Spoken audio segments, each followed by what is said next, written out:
هلا والله معكم يب مقطع جديد وقصة جديدة من سلسلة قصص داي.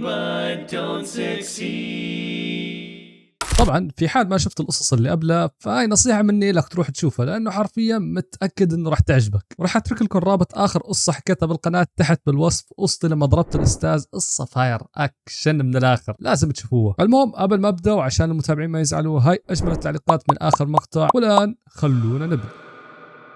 المهم اليوم بحكي لكم عن قصتي مع الهروب من الشرطة. حرفيا قصة هروبي من الشرطة بالسيارة، وما صارت ولا حتى فاست اند فيوريز يا جماعة الخير. والله والله باين اني مش كلجي صح، يعني مرة ضربت الاستاذ وهلا الهروب من الشرطة، بس والله اني كنت غبي، حرفيا كنت غبي، وغبائي هذا خلاني اوقع بمشاكل حرفيا انا بريء منها، ما المفروض اوقع بهاي المشاكل. المهم بيوم من الايام وقبل ما يصير عمري 18 سنة بشوي، يعني كنت 17 وشوي، باقي لي شهر او شهرين بصير 18، مثل اي شخص عايش بالسويد قررت اني ابدا اشتغل على رخصة القيادة او شهادة السواقة. تمام ممتاز الكلام الى حد الان. مثل اي شخص عايش بالسويد في اختبارين لازم تسويها عشان تحصل على الرخصة. الاول كان نظري، يعني نفس اختبار المدارس حرفيا، اسئله واجوبه بس عن قوانين المرور وقواعد المرور وهاي الامور، اوكي. والثاني كان الاختبار العملي اللي هو بتطلع فيه مع فاحص بيفحصك كيف سواقتك، انت تمام مو تمام، ناجح او راسب. وطبعا اخوكم بالله يعني اول شيء سويته اني قدمت على اختبار النظري، والحمد لله اني وقتها كنت دافور، يعني كنت حرفيا بدرس كل يوم 3 ساعات تقريبا عشان اقدر انجح فيه، والحمد لله اني نجحت فيه وبجداره. يعني الموضوع ما اخذ مني كثير وقت حتى نجحت فيه. اوكي الان جيت لاختبار العملي. طبعا في شيء لازم اوضحه، اني انا بحياتي ما سوقت سياره، وحتى اهلي ما كان عندي شهاده سواقه، وما كان في حدا عندنا بالعيله عنده سياره. مشان هيك قررت اني ابدا ادور على مدرسه عشان يعني ابدا اتدرب معاهن واخلص الامور كلها على بكير قبل ما تنتهي مده الامتحان الاول. وطبعا في مده بين الامتحان الاول والثاني، انه لازم تخلص امتحان العملي بعد ما تنجح بالنظري ب6 شهور. يعني لو مرت مده 6 شهور وانت لسه مو مخلص العملي، حتى لو كنت ناجح بالنظري فلازم تعيد النظري من اول وجديد. المهم اني قررت ابدا ادور على مدرسه، وحرفيا بديت ادور على المدرسه عشان ابدا اتدرب. وبتذكر بوقتها اهلي دلوني على مدرسه كان اسعارها مناسبه ومو كثير غاليه، وبنفس الوقت مو بعيده عني، يعني بمنطقه جنبنا حرفيا. انا هون قلت خلص بس هاي هي الفرصه المناسبه، يلا مشينا على المدرسه. وفعلا اول ما وصلت المدرسه كانت مدرسه شوي غريبه، يعني تخيلوا انه المدرسه كانت عباره عن مطعم، وداخل هذا المطعم في مشغل خياطه كمان. يعني والله شيء غريب، اقسم بالله شيء غريب، يعني لا توحي باي شيء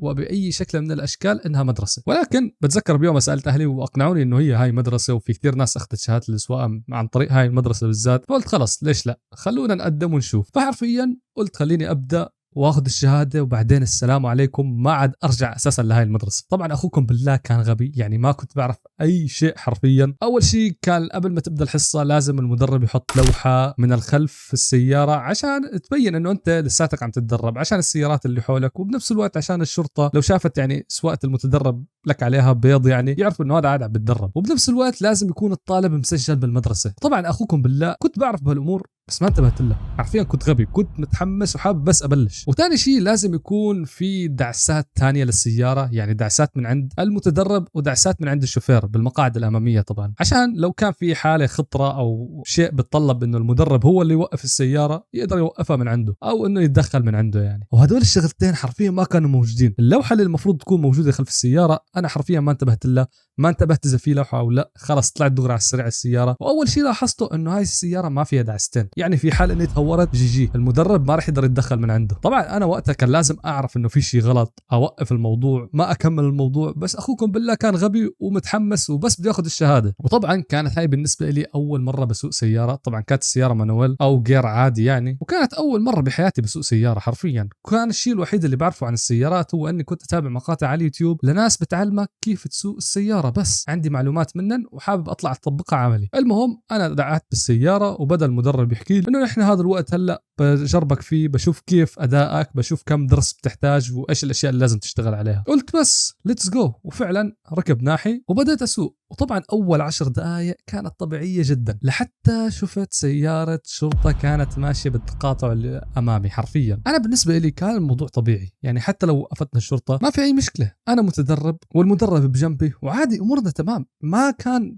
في شيء غلط ببالي وقتها. بس فجأة المدرب بجنبي بدأ يصرخ ويحكي لي اهرب اهرب، وبدأ يحكي لي ادعس بنزين وغير الجير على الرابع ولف لليمين وروح على اليسار، والشرطة شغلت الانذار وبلشت تلحقنا. واخوكم بالله طبعا ولا كأنه فاست اند فيورس، حرفيا بديت ادعس بنزين واهرب من الشرطة واروح يمين روح يسار واغير الجير، والله العظيم كانت اكشن مو طبيعي. طبعا الشيء اللي ما كان حلو بالموضوع او يمكن كان حلو بالموضوع انه حرفيا الوقت مر بسرعه، حرفيا هاي اللي عم بحكي لكم اياها اخذت فتره، بس انا قاعد هنيك حرفيا مر بسرعه الوقت. وطبعا خلال عمليه الهروب من الشرطه من اخوكم اللي بحياته ما ساق سياره، بدا المدرب يحكي لي لف على اليمين وقف وبدل معي بسرعه قبل ما توصل لعنا سياره الشرطه. انا هون انصدمت، شو اللي بدل معك يا حبيبي؟ ولكن ما كان عندي خيار ثاني حرفيا، يعني كنت مالي عرفان شو لازم اتصرف. اول مره بنحط بهيك موقف ونحن قاعدين عم نبدل، بدا يترجاني المدرب بليز لا تخبرهم اني انا المدرب، بليز خبرهم انه السياره إلك وانت طلعت فيها بدون شهاده، ويعني بده يرمي الموضوع كلياته علي. طبعا بتذكر بوقتها انه اخوكم بالله كان قلبه طيب حرفيا، قلت له اوكي خلص تم. وفعلا اجت الشرطه وسالتني عن الموضوع وحكيت لهم انه 1 2 3 انا كنت عم بسوق وما معي شهاده، وطبعا سالوا الرجال اللي معي اللي هو على اساس انه مدرب، وخلص مرت الامور. ونحن راجعين بديت اساله احكي له يعني انه شو السبب وليش هيك. بالنهايه طلعت طالع معاه بالاسود، وبالاسود يعني بدون اوراق وبدون اي شيء، يعني بس هيك يلا اركب وطلعنا حرفيا. وليش كان مسوي هيك والله ليومكم هاد ماني فاهم. المهم مرت الايام وبتذكر وقتها غيرت المدرسه ورحت لمدرسه سويديه، يعني المدربين اللي فيها سويديين، وبديت اتدرب عندهم واخذت الشهاده والحمد لله ومرت الامور كله تمام. وطبعا بعد ما اخذت الشهاده باسبوع بالضبط اجاني قرار من المحكمه كان بيمنعوني فيه اني اسوق سيارتي او استخدم شهادتي لمده شهرين. تخيلوا معي اخذ الشهاده جديد، ما صار له شهاده معك اسبوع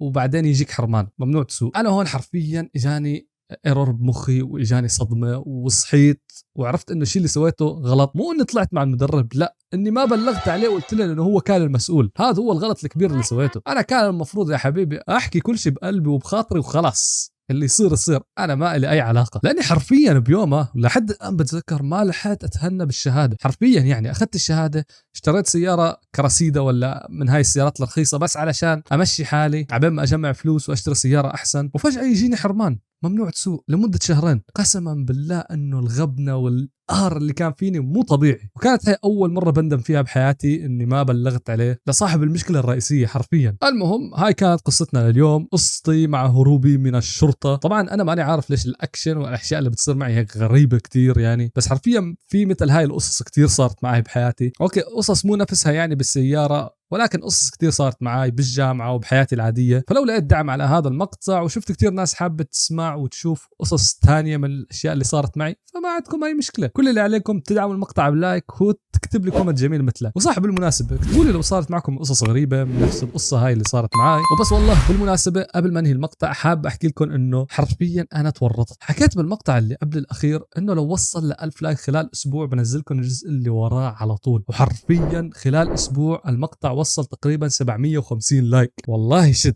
عن جد كنت متورط. تخيلوا بالله لو وصل 1000 لايك ساعتها راح اضطر اني اصور وامنتج وانزل المقطع بنفس اليوم. والله الحمد لله. بس ما عليكم، ان شاء الله في مقطع عن عندما تغرد الحمير راح ينزلكم قريب. كل اللي عليك انك تتاكد انك مشترك، واهم شيء انك فعل زر التنبيهات. بس والله لا تنسى تتابع حسابي على الانستغرام، بنزل فيه احيانا اشياء رهيبه واحيانا ما بنزل فيه اي شيء، بس روح تابعني هناك يا حبيبي، ايش وراك. بس والله كان معكم داي وبيس.